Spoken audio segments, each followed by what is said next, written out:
Hi friends, ഇന്ന് ഞാൻ പരിചയപ്പെടുത്തുന്നത് അങ്കമാലിയിലുള്ളൊരു ചൂണ്ടക്കടയാണ്. കടയുടെ പേര് ചൂണ്ടക്കട എന്ന് തന്നെയാണ്. കടയുടെ സ്പോട്ട് വരുന്നത് അങ്കമാലി TB ജംഗ്ഷനിൽ മൂലൻസ് സൂപ്പർ മാർക്കറ്റിൻ്റെ ബാക്കിലൂടെ KSRTC സ്റ്റാൻഡിലേക്ക് പോകുന്ന വഴി ലെഫ്റ്റ് സൈഡിലാണ് വരുന്നത്. അപ്പോൾ ഒരു ഫ്രോഗ് എനിക്ക് ഇഷ്ടപ്പെട്ടു. അപ്പോൾ ഫ്രോഗ് എടുത്തു. 180 രൂപയുടെ സൂക്കി എന്ന് പറഞ്ഞ ഫ്രോഗാണ് എടുത്തത്. പിന്നെ ഒരു ബ്രൈഡും കൂടി മേടിക്കാൻ വേണ്ടിയാണ് പോയത്. ബ്രൈഡ് പീയുടെ ഹൈറ്റെക്സിൻ്റെ 35 mm 100 മീറ്റർ വരുന്ന ഒരു ബ്രൈഡാണ് മേടിച്ചത്. 450 രൂപയാണ് അതിൻ്റെ റേറ്റ്. പിന്നെ പഴയ ബ്രൈഡ് തീർന്നിരുന്നു. അപ്പോൾ ആ പഴയ റെയിലിലേക്ക് തന്നെയാണ് ഈ പുതിയ ബ്രൈഡ് കണക്ട് ചെയ്യുന്നത്. അപ്പോൾ അങ്ങനെ കണക്ട് ചെയ്യാനുള്ളൊരു വീഡിയോ എങ്ങനെ കെട്ടണമെന്നുള്ളത് ഞാൻ യൂട്യൂബിൽ നോക്കിയിട്ടാണ് ഇത് പഠിച്ചത്. അപ്പോൾ സംഭവം വലിയ കോമഡിയാണ്. ഈ സാധനം കെട്ടിയിട്ട് ശരിയാവുണ്ടായിരുന്നില്ല.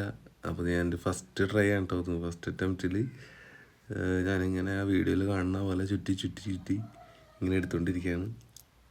ഇപ്പോൾ ഏകദേശം അങ്ങനെ ഒരു 3-4 ചുറ്റി ആ ചെറിയ കെട്ടിൻ്റെ ഉള്ളിലേക്കിടെ പുറത്തേക്ക് ഇട്ടിട്ട് 2 സൈഡിൽ നിന്ന് വലിക്കുമ്പോൾ ലോക്കാവുന്നതായിട്ടാണ് ആ വീഡിയോയിൽ കണ്ടത്. അപ്പോൾ ഞാൻ അതിൻ്റെ ഉള്ളിലേക്കിടെ ഇട്ട് 2 സൈഡിൽ നിന്ന് വലിച്ചു തുടങ്ങാം കേട്ടോ. വലിച്ചു തുടങ്ങിയപ്പോൾ ചെറുതായിട്ടൊക്കെ കെട്ടുപോലെ വന്നായിരുന്നു. പക്ഷേ ഇപ്പോൾ ഒരു സംഭവമുണ്ട്. നമ്മൾ പുതിയതായിട്ട് ജോയിൻ ചെയ്ത ആ പച്ച കളറ് ലൈൻ ഇപ്പോൾ പുറത്തേക്കടെ വലിക്കുമ്പോൾ പുറത്തേക്ക് വരും. അപ്പോൾ അതിൽ നിന്ന് എന്ത് മനസ്സിലാക്കാം? നമ്മളങ്ങനെ ചെയ്യരുത്. അങ്ങനെ ചെയ്താൽ പണി കിട്ടും. പിന്നെ ഞാൻ എൻ്റെ രണ്ടാമത്തെ ശ്രമത്തിലേക്ക് എത്തി. ഇത് രണ്ടും കൽപ്പിച്ച് ഇന്ന് എന്തായാലും സെറ്റാക്കിയിട്ട് കാര്യങ്ങളെന്ന് പറഞ്ഞ രീതിയിലാണ് ഞാനിത് ചെയ്തത്. അപ്പോൾ ഇത് നോക്കട്ടെ, വലിക്കുമ്പോൾ കറക്റ്റായിട്ട് രണ്ടും കൂടി സെറ്റായിട്ട് വരും. അപ്പോൾ ഞാൻ ആദ്യമായിട്ടാണ് ഇങ്ങനെ ബ്രൈഡ് തമ്മിൽ കണക്ട് ചെയ്യണം. ഇങ്ങനെ കണക്ട് ചെയ്യുന്നത്. ഇതിന് മുന്നേ സാധാരണ നമ്മൾ കെട്ടുന്ന കെട്ടായിട്ട് ഇത് കെട്ടുമ്പോൾ കുറച്ചുകൂടി ഭംഗി ഉണ്ടാവുമെന്ന് വെച്ചിട്ടാണ് ഇത് കെട്ടിയത്. ഇങ്ങനെ കെട്ടി നേരെ രണ്ടും കൂടി വലിച്ച് കഴിഞ്ഞപ്പോൾ സെറ്റായി. പിന്നെ തുമ്പത്ത് 2 എൻഡിലും ഒരു ചെറിയ കെട്ടുകൂടിയിട്ട് കൊടുത്തു കഴിഞ്ഞാൽ സ്ട്രോങ് ആയിക്കോളും.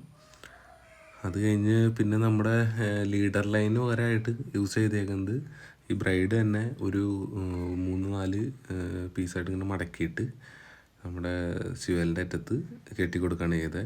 ഇങ്ങനെയാണ് നമ്മൾ പുതിയ ബ്രൈഡ് റീലിലേക്ക് കയറ്റുന്നത്. അപ്പോൾ നമ്മുടെ റീല് ഡൈവയുടെ സ്ട്രൈക്ക് ഫോഴ്സ് 4000 ആണ്. അത്യാവശ്യം നല്ല റീലാണ് കേട്ടോ. നല്ല എനിക്ക് കുറേ നാൾ യൂസ് ചെയ്യാൻ പറ്റി. ഇതുവരെ യാതൊരു കംപ്ലൈൻറ്റും ഇല്ല. പിന്നെ ഇതാണ് ഞാൻ നേരത്തെ പറഞ്ഞത്, ലീഡർ ലൈനിന് പകരമായിട്ട് ഇങ്ങനെ. അപ്പോൾ ഇങ്ങനെ ചെയ്യുന്നത് നല്ലതാണോ, അതിനെന്തെങ്കിലും ഡിസഡ്വാൻറ്റേജ് ഉണ്ടോയെന്ന് നിങ്ങൾ കമൻറ്റ് ചെയ്യുക. പിന്നെ നമ്മുടെ വീഡിയോ ഇഷ്ടമാകുന്നുണ്ടെങ്കിൽ ചാനൽ സബ്സ്ക്രൈബ് ചെയ്യുക, ലൈക്ക് ചെയ്യുക.